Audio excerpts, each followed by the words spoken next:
right, today, 5 months of UV and trying to find out if you can use UV to kill the ugly stage in a reef tank. If you can see some of the tanks behind us, the answer is maybe, maybe not. Yeah, we tried this before, so this is kind of like a redundant test, but what we found is also a question: can you choose the type of ugly stage that you're going to go through? Yeah, and so today, one of the things we're going to do here is get past all the data that we would normally do, just drown you in data, screenshots, and leave you the wolves.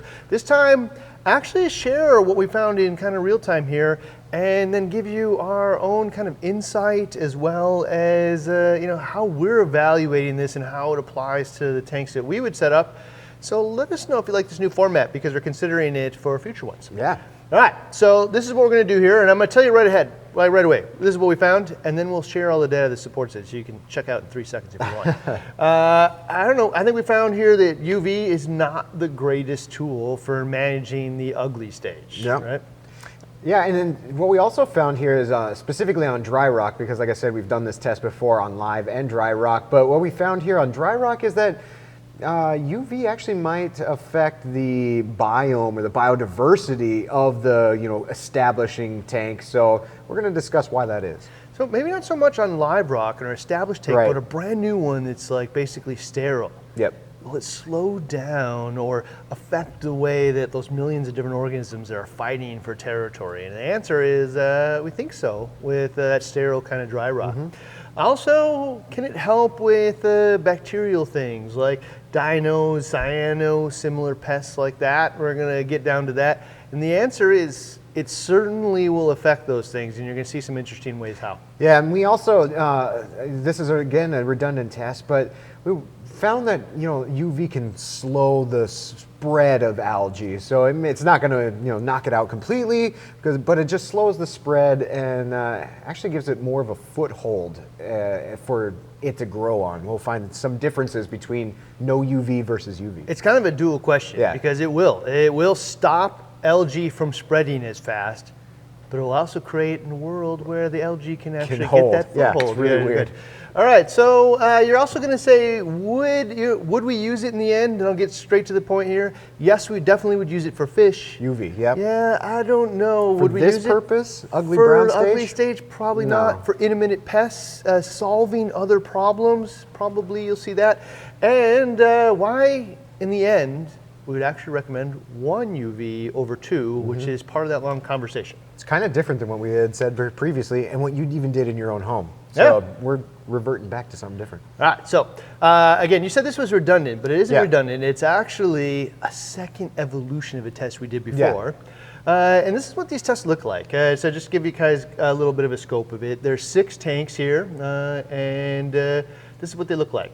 There are 6 of them along the line here. They're all E170s from Red Sea. Thank you, Red Sea, for donating them to the cause here and helping us do this. 4 of them have UVs on them. 2 of them are set to like a high flow rate. 2 of them are set to a low flow rate. And 2 of them don't have any UV. Yeah.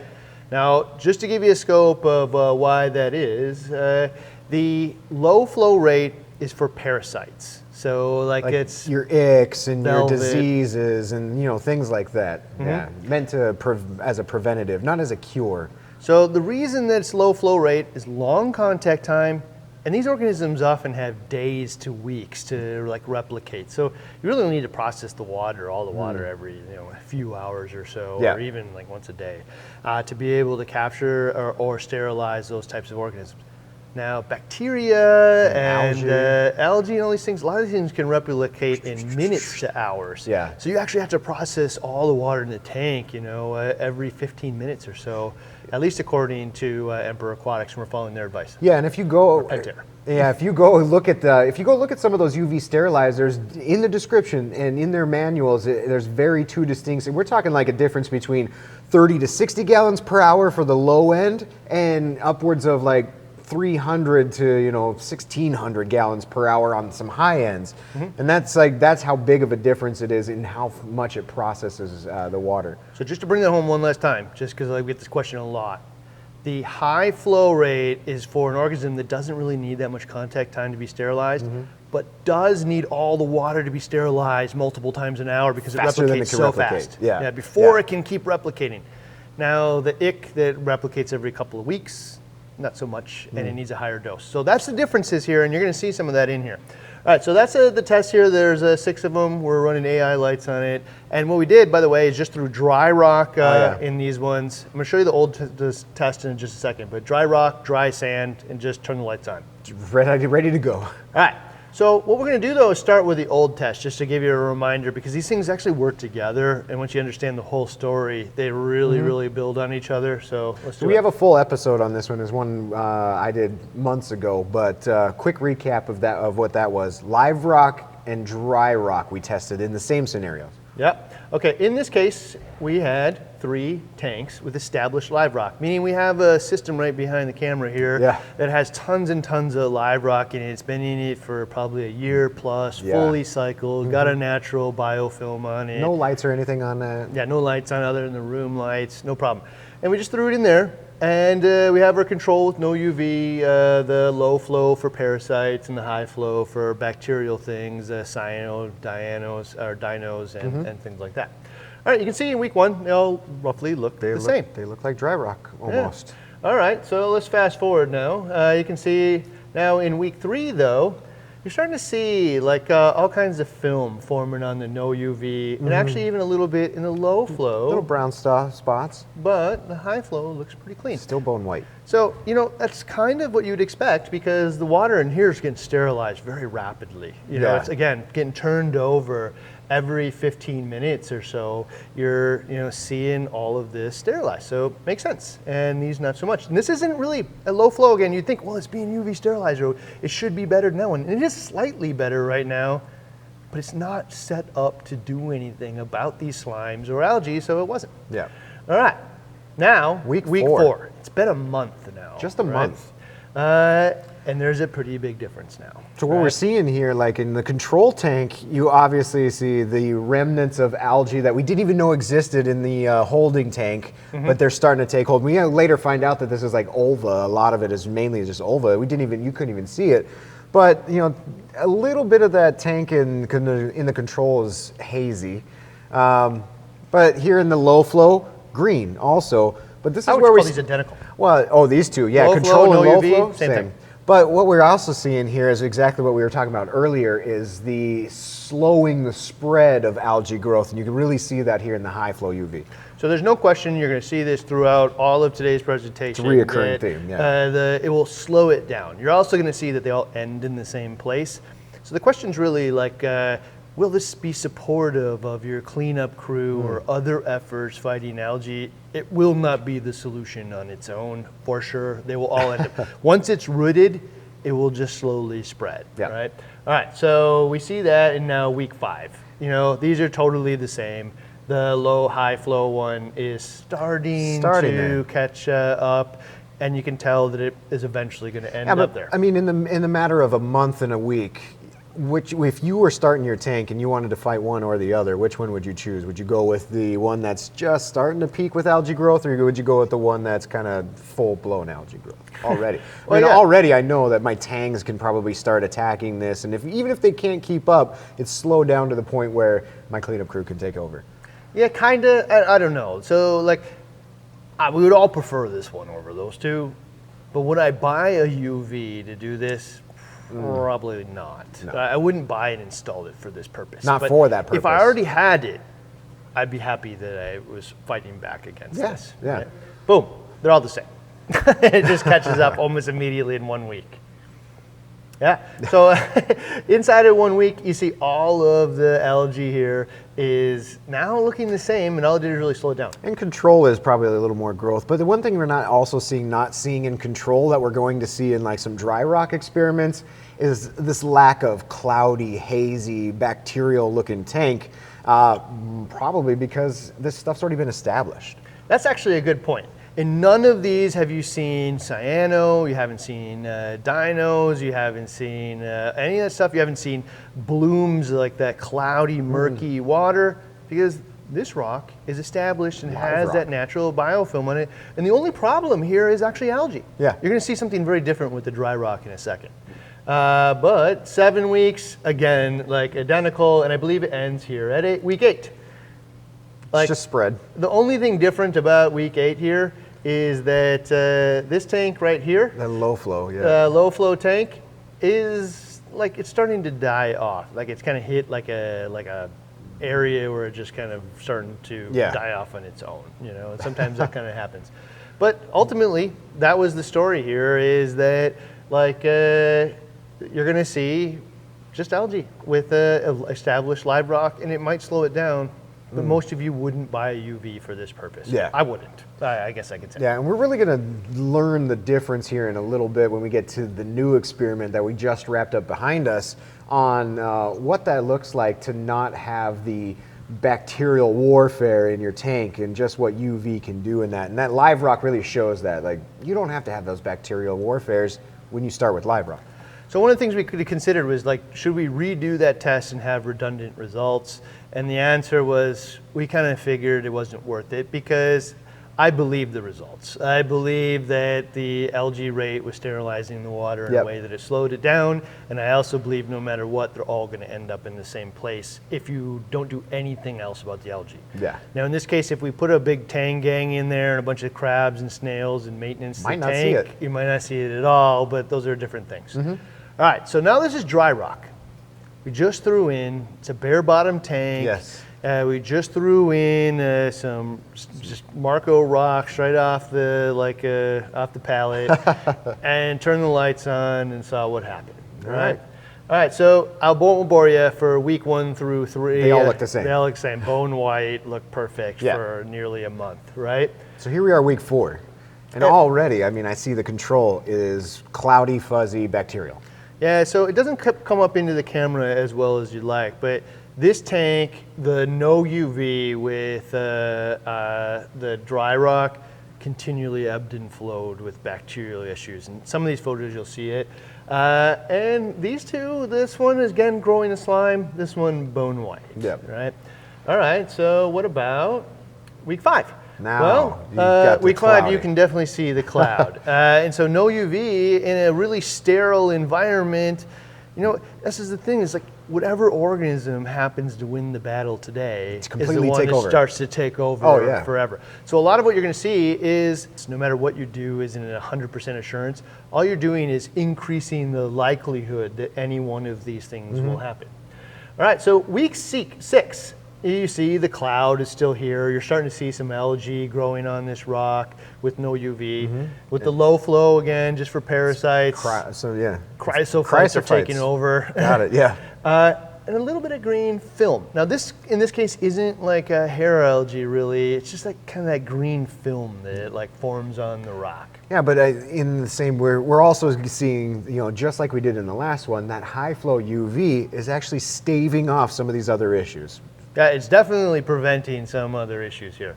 All right, however, week 8. Week 8. We all end up at the same place. Almost actually control almost kind of looks better at this point. UV, whatever reason, seems to promote chrysophytes in these two tanks because they both ended up with them. Yeah. In this one, it's actually bleaching out and dying, and you will see actually it disappears in the not too distant future after this experiment was done. This one's got all kinds of different slimes and stuff on it. It doesn't look as bad as the chrysophytes. It's just a different issue. Yeah. But what we found is obviously the dry rock was harder, not in terms of algae, but all kinds of other things that were happening in this tank. This is where we ran into the desire of... to start this next test. Yeah, well, I want to actually see repeatable results because there's so many weird things that happen in a cycle. It's a lot more believable if you see it happen twice in identical tanks. That's true. So that's what we did. And so the new test here is redundancy, but we focused this time on specifically, can we avoid the ugly stage? Yeah, I mean, wouldn't it be anybody's dream to like, I don't want the ugly stage, so I'll do everything I can to not go through it. And it's, I mean, even more so in dry rock than anything else because you're starting with sterile environment. So that's what we set out to test in this one. Put dry sand in, dry rock in, throw a couple fish in there, kick on the lights day 1 and see what happens. So it's really interesting because this is people are going to walk away from this with different, perspectives. Yeah, right? what did they get out of it? Yeah, but it's like that pendulum between pests and between sterile and the issues that causes, right? And so in the live rock, the pendulum was that ulva just took over pests. and became a totally different problem. Yep. And then when we use the UV, it became a different problem or we go to dry rock rather, which is sterile. Then we end up with a totally different problem off in bacterial, then like that biome hasn't existed, and then whatever the strongest organism off in the photosynthetic organisms beat. Win out. All right, so let's see whether or not this was reproducible, and I'm going to tell you right now, mostly is, somewhat not. But and some I differences, think you'll see why though, actually. All right, so this is week 1, and in this case we now have redundant tests, right? Yep. So no UV 1 and 2. Yep, and low flow UV 1 and 2, or A and B, and high flow A and B. And so here we are at week 1, and I can already see that one of my control no UV tanks starting with the bacterial cloud again. And then there's some brown kind of over here on the high flow too, but all in all, just a bunch of white rock. Yep. Big note here. Big note is the bacterial one. bloom. Yeah. Like you're seeing that cloud. This is right? week 1 too. So this is an ongoing theme, by the way. There's no question that UV solves that. UV solves that bacterial cloud. Yeah. If you ever had a problem with a bacterial bloom, this is your solution in almost every case. And not only that, but like you might not even know, but if you look in your tank and see just kind of like maybe a little haze or a little murk, or the back of the tank just like isn't as crisp as it should be, this is actually going on in your tank and you just didn't know it, right? Because often you'll put the UV on and like, man, this is like clearer than I thought. You just didn't know what you could have. Right, I guess. So, all right. So this is week 1. Now week 2, it's very interesting. We're already seeing algae with in the low UV. flow. Yeah. So why would it start in the one with this UV, again, with the low flow for parasites? Well, again, it isn't designed to stop any type of algae or anything, so it shouldn't. Don't be surprised. Right. But why isn't it here? And I think I have the answer. Well, so in the control no UVA, there's only the slightest of, glass haze or what have you. And L's not as, I don't know, L's kind of a toss-up on whether or not it's still cloudy. But, something's taking hold in each one of these tanks. But why here?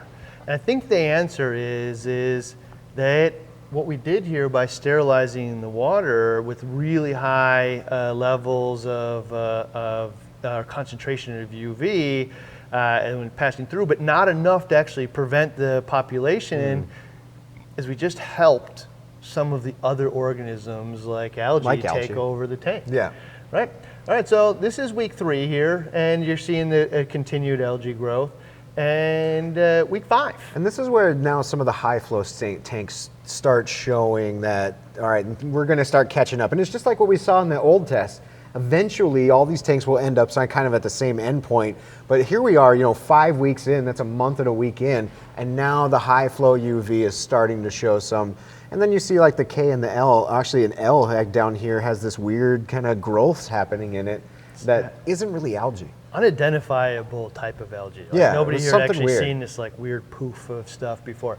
But definitely there's algae growing in these things at week 5. This is 5 weeks in after turning on the lights and just throwing the But there's also something to be said here too that, and I think maybe it's in the next week. Let's go to the next one because so here's what I'm seeing is high flow UV, right? So none of these results are guaranteed. They're not like definitive results that if I use high flow UV during my cycle, will I not see hair algae for a while? Because in G, you're not really, or in tank 1 of high flow, you're not really seeing it. But in tank 2 of high flow, here's the hair algae. So this is I'm just going to give you a hint of what you're about to see here as it goes on so you can start to digest it. Yeah. Is these 2 tanks don't mirror each other, these 2 tanks don't mirror each other, and these do. Yep. So the ones that have a high dose of UV designed around parasites turn out to be very replicable. They follow each other's pattern almost identically and just have an enormous amount of algae growth on it. It gets much worse than this. And in these 2, not so much. The high flow UV, this one actually holds on for a pretty long period of time, and this one actually catches up to this pretty fast. Yeah. And with these 2, One of them stays, ultimately, what I think you would like the most out of all of them. A clear winner, are you almost? Clear winner, but cloudy water.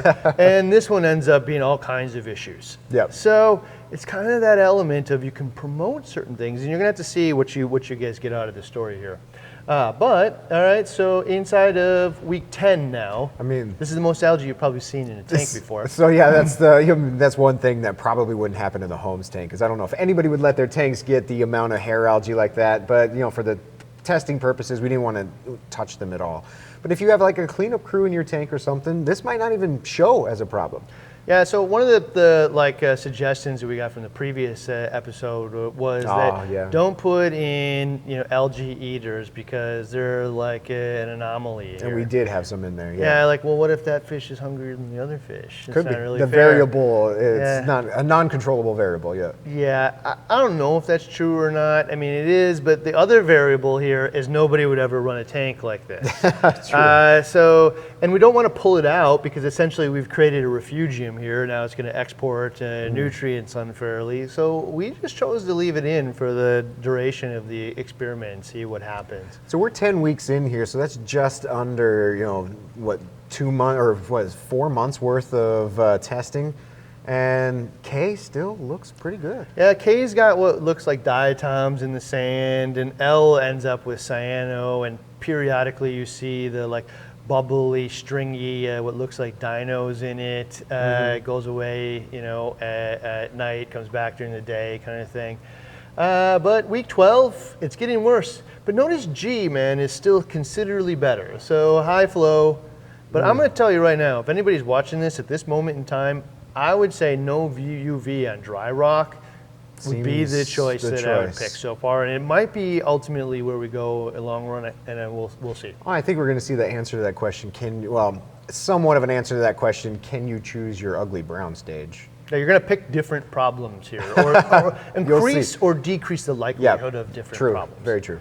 Okay, so this is week 15. I think we got one more of these, and you can see where the end is. Yeah. But tons and tons of algae, tons of algae, tons of algae. Now this is starting to catch up, and it never really catches all the way up. Flow. I'm still looking at it today, and it's still not there. It doesn't turn into these ever, even after a couple more months. I don't know why exactly, but something else won out.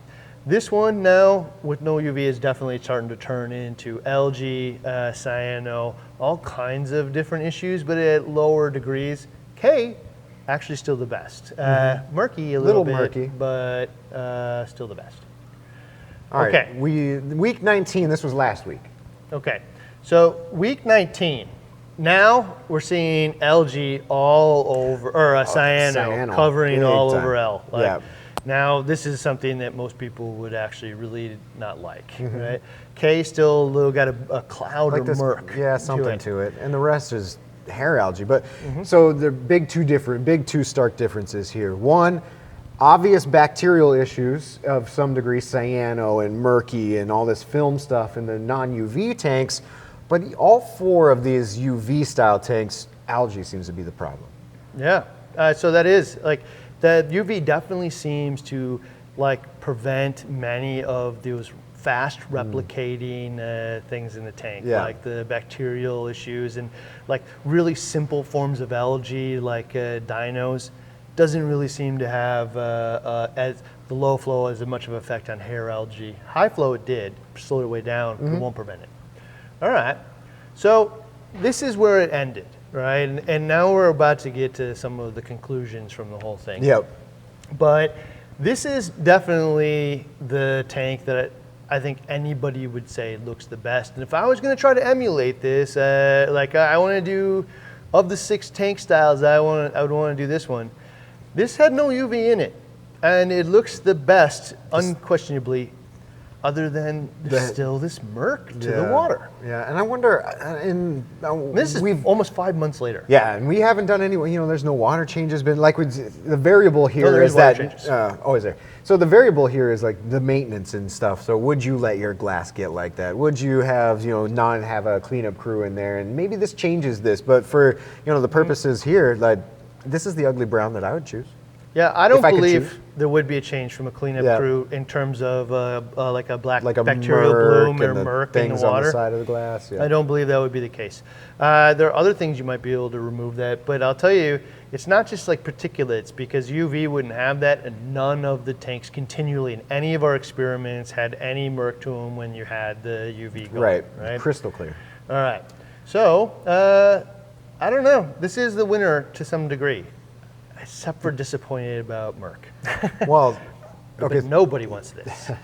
Well, and it goes back to the same question, and what you'll see in the slide right after this one is, it's not always going to turn out that way.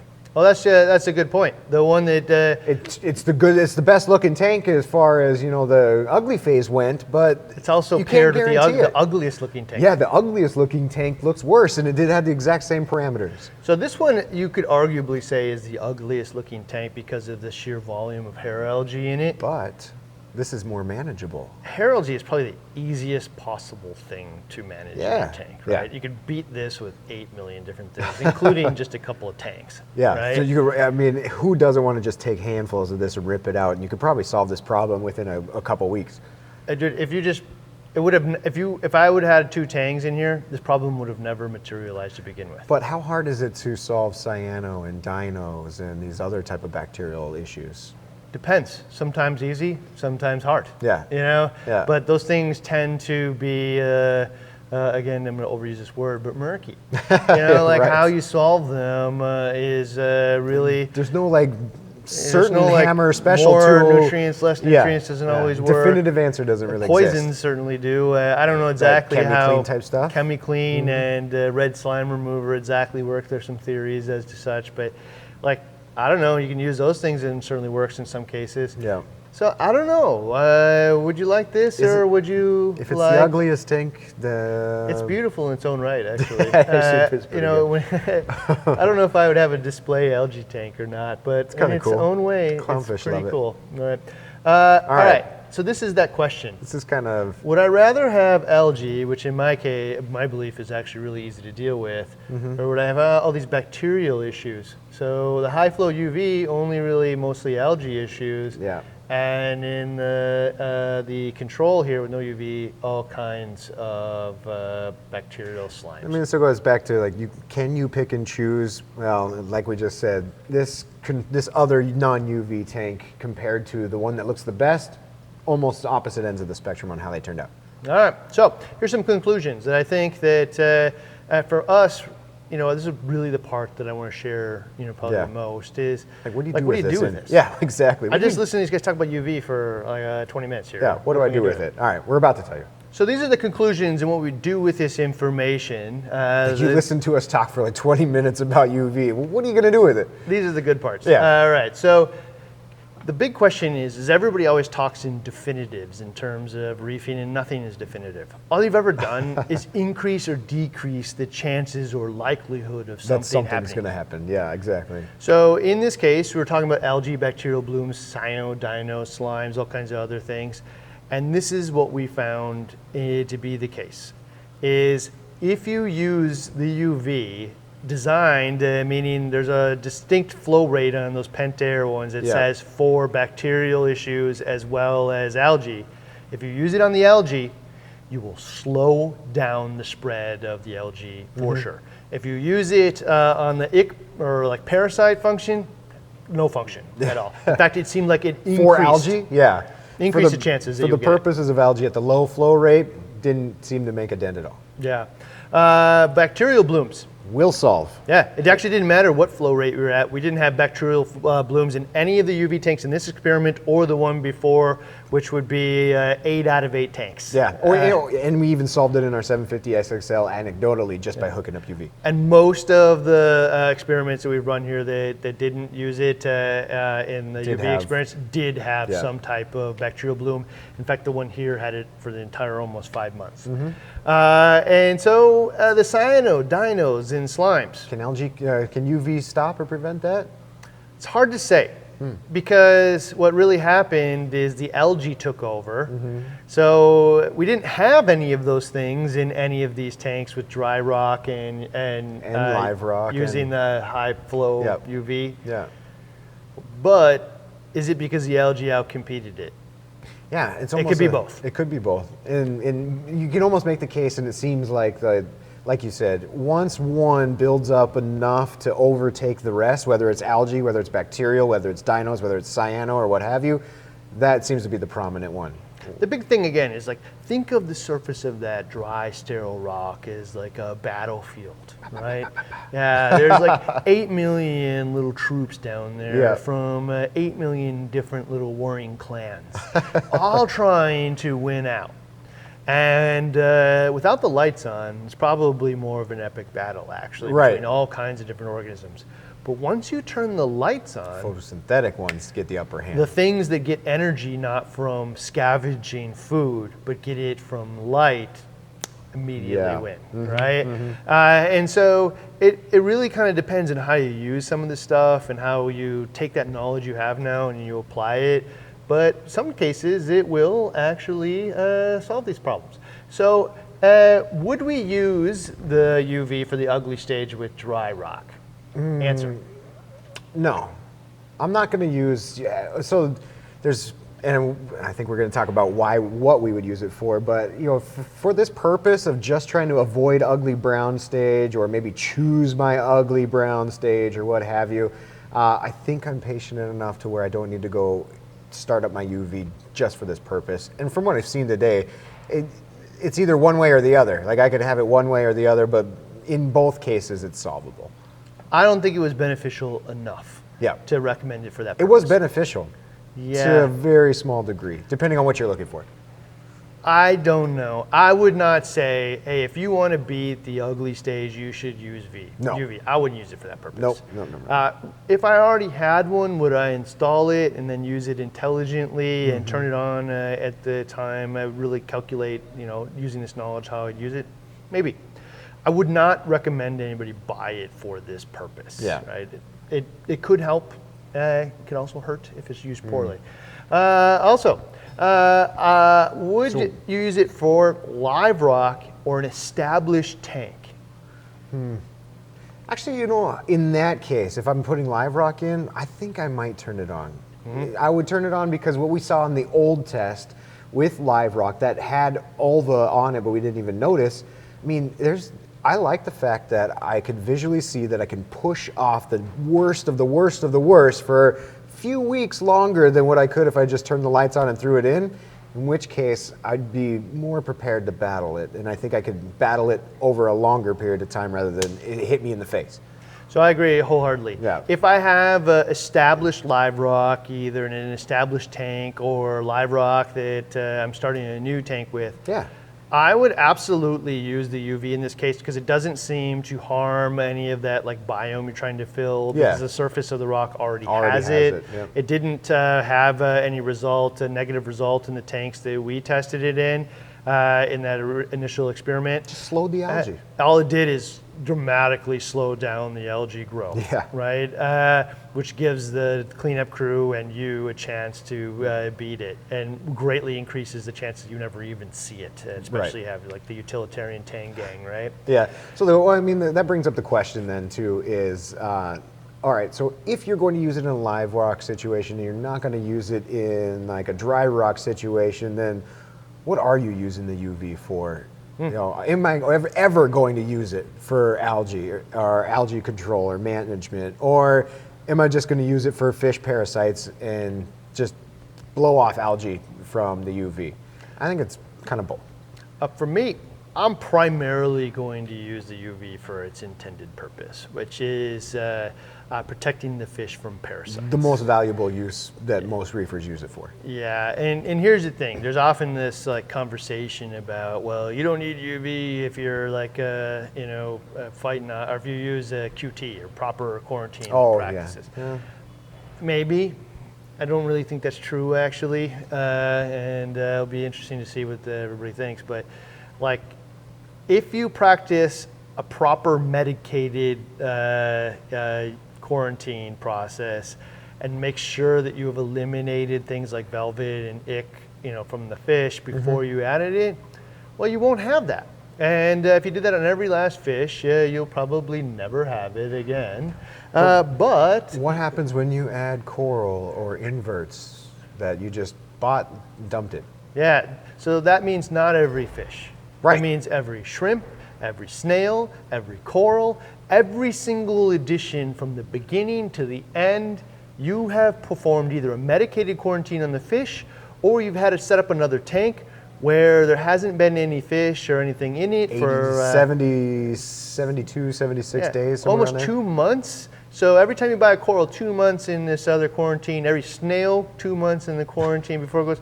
So if you are the person who does that, bravo, pat yourself on the back. For everybody else, Part of a meme. you easily can be reincorporating ick and velvet back into your tank. So, right? so in that, in that frame of mind, then you're using UV for the purpose of keeping those parasites at bay. Yeah, and so the way that those parasites work, by the way, is they populate on the fish's gills and surface of their tissue, and then they fall off and replicate in the sand, and then they hatch and they go into the water to go find new fish. That's 2 times in their life cycle that they're waterborne. 2 times they fall off, they could go through the UV and then never replicate, or they can go through the UV as they go to find the next fish. They'll go through the UV and they'll live, but after they get on the fish, they won't be able to replicate again. Right. So that's why the UV works so well on ick and velvet and those types of things. It doesn't break those cycles, but it dramatically reduces. And that's kind of what we said earlier on, like the likelihood of something happening. Yeah, you just, again, will it ensure that you never have a fish that ever dies from velvet or ick? No, but you will dramatically reduce the overall population of parasites in the tank to a mega degree if it's implemented correctly. If you go buy the cheapest possible UV and you don't install it right with the right flow and turnover, it will probably not work at all. But if you get the proper one, it will dramatically reduce the overall parasite load in the tank. So if we're using UVs for parasites mainly, and that's what we care about the most, then do we need another UV for your algae then, or do we just not worry about algae at all? So that's the question, right? You run 2 at home. I run 2, and we'll talk about that in just a second. Yeah. But, high flow, low flow, I can't do both at the same time. You can't pick the middle of the road because you're doing both poorly. Yeah, you can't split the difference or none either works, Yeah. right? And then I've heard people say, well, what if I use one and I run it half of the day? Half a day low, half the day high. No, all you've really done is done this poorly again. You're allowing those parasites to populate, and you're allowing it. That's a bad way to do it as well. All right, so do I need 2 so I can run one optimized for this purpose? And as you've seen all these experiments, they do absolutely perform very, very different. Yes. And I don't know, your opinion. My opinion's changed because of this conversations that we've been having around these things, and now we're at the, if protecting my fish and my investment in my fish is my #1 priority, then that's what I'm going to choose my UV sterilizer for.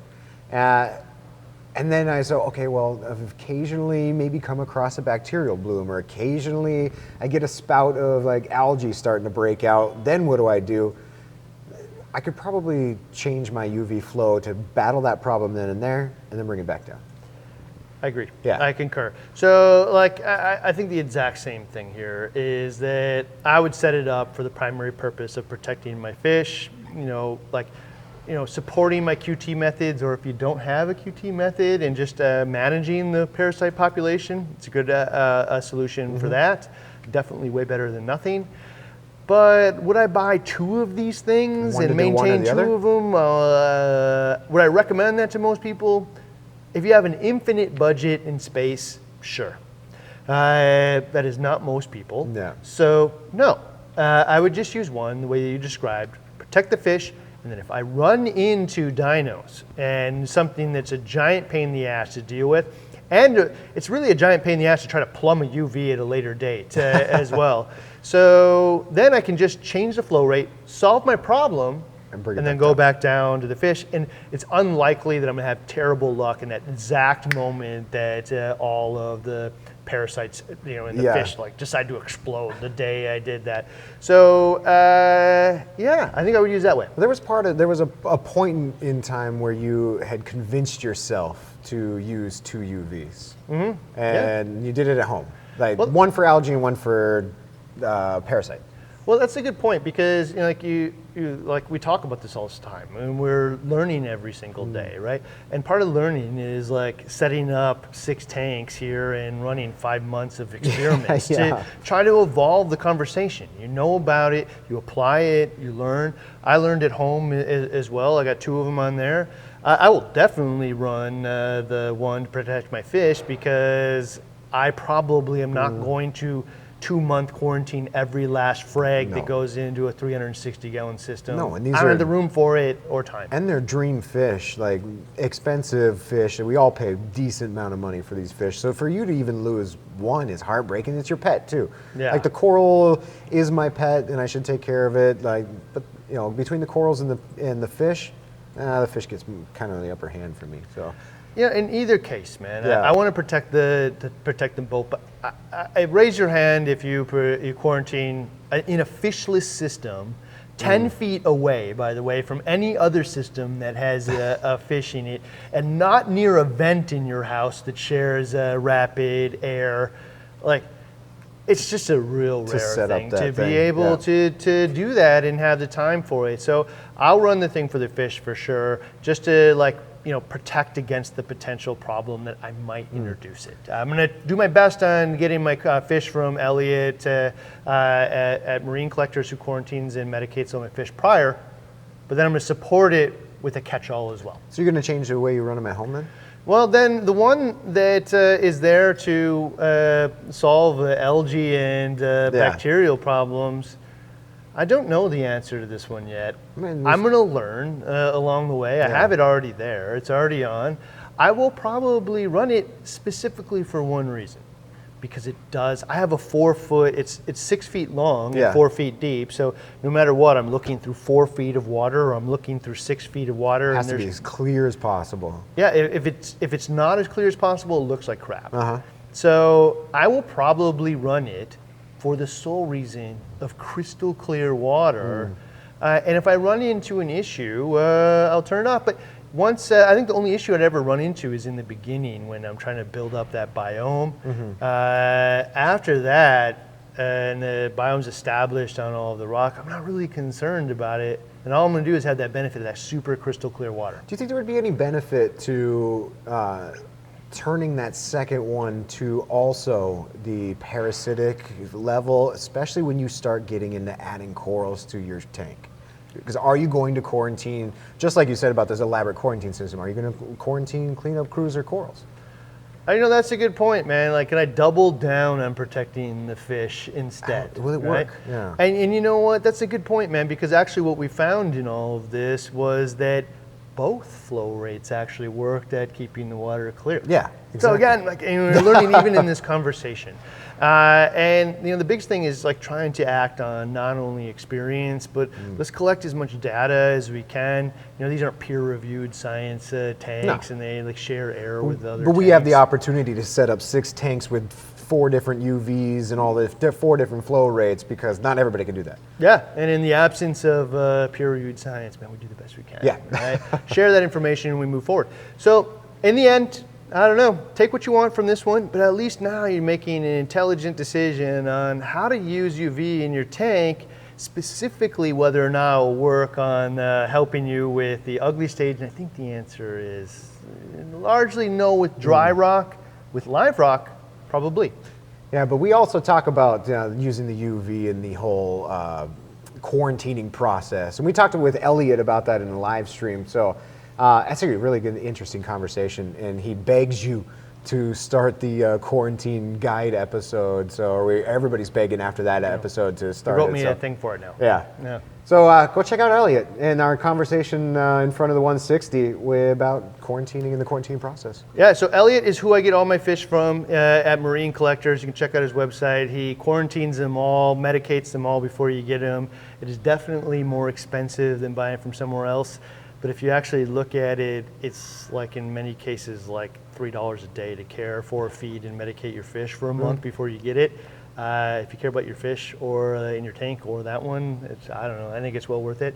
You can check him out. He explains a lot of things he does, as well as how to properly do it a little bit yourself in an hour-long conversation in a live right with us here at BRS. Yep. And you can check it out right here.